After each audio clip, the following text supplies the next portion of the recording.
The Tale of Peter Rabbit by Beatrix Potter.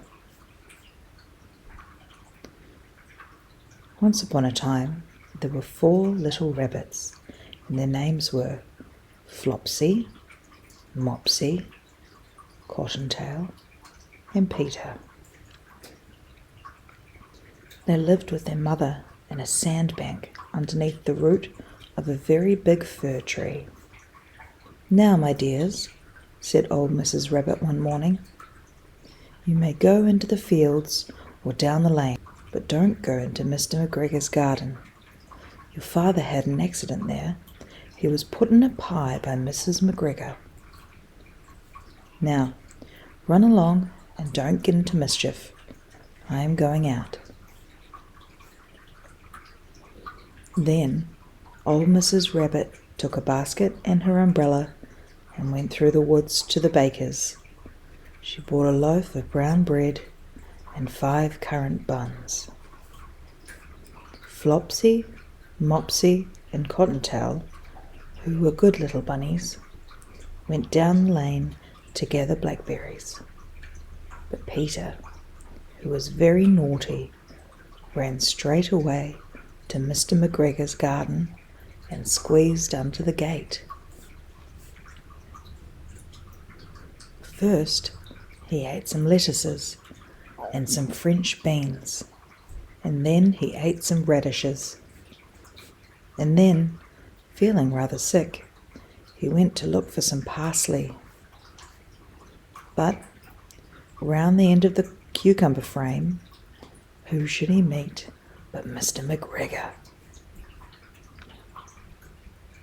Mr. McGregor was on his hands and knees, planting out young cabbages, but he jumped up and ran after Peter, waving a rake and calling out, "Stop, thief!" Peter was most dreadfully frightened. He rushed all over the garden, for he had forgotten the way back to the gate.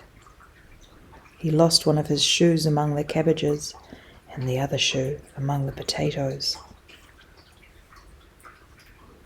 After losing them, he ran on 4 legs and went faster, so that I think he might have got away altogether if he had not unfortunately run into the gooseberry net and got caught by the large buttons on his jacket. It was a blue jacket with brass buttons, quite new.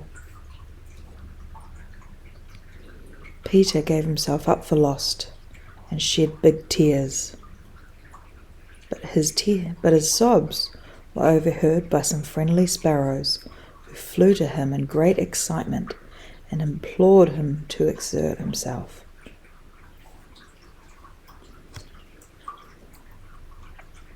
Mr. McGregor came up with a sieve, which he intended to pop onto the top of Peter.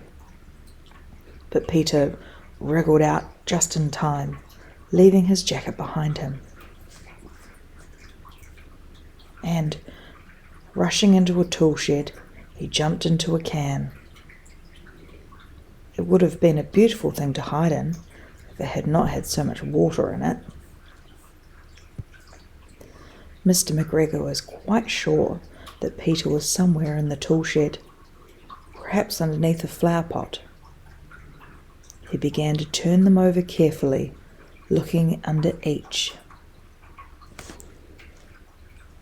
Presently, Peter sneezed. "Kerchoo!" Mr. McGregor was after him in no time, and tried to put his foot upon Peter, who jumped out of a window, upsetting 3 plants. The window was too small for Mr. McGregor, and he was tired of running after Peter. He went back to his work.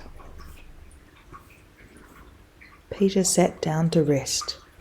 He was out of breath and trembling with fright,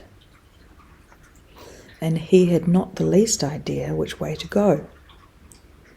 Also, he was very damp from sitting in that can. After a time, he began to wander about, going lippity, lippity, not very fast, looking all around. He found a door in a wall, but it was locked, and there was no room for a fat little rabbit to squeeze underneath. An old mouse was running in and out over the stone steps, carrying peas and beans to her family in the wood. Peter asked her the way to the gate, but she had such a large pea in her mouth that she could not answer.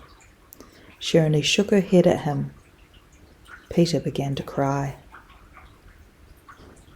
Then he tried to find his way straight across the garden, but he became more and more puzzled. Presently, he came to a pond where Mr. McGregor filled his water cans. A white cat was staring at some goldfish. She sat very, very still, but now and then the tip of her tail twitched as if it were alive. Peter thought it best to go away without speaking to her. He had heard about cats from his cousin, Benjamin Bunny. He went back towards the tool shed, but suddenly, quite close to him, he heard the noise of a hoe. Scratch, scratch, scratch, scratch. Peter scuttered underneath the bushes, but presently, as nothing happened, he came out and climbed upon a wheelbarrow and peeped over. The first thing he saw was Mr. McGregor hoeing onions. His back was turned towards Peter, and beyond him was the gate. Peter got down very quietly off the wheelbarrow and started running as fast as he could go along a straight walk behind some black currant bushes. Mr. McGregor caught sight of him at the corner, but Peter did not care. He slipped underneath the gate and was safe at last in the wood outside the garden. Mr. McGregor hung up the little jacket and shoes for a scarecrow to frighten the blackbirds. Peter never stopped running or looked behind him till he got home to the big fir tree. He was so tired that he flopped down upon the nice soft sand and on the floor of the rabbit hole and shut his eyes. His mother was busy cooking. She wondered what he had done with his clothes. It was the second little jacket and pair of shoes that Peter had lost in a fortnight. I am sorry to say that Peter was not very well during the evening. His mother put him to bed and made some chamomile tea and gave a dose of it to Peter. 1 tablespoon to be taken at bedtime. But Flopsy, Mopsy and Cottontail had bread and milk and blackberries for supper. The end.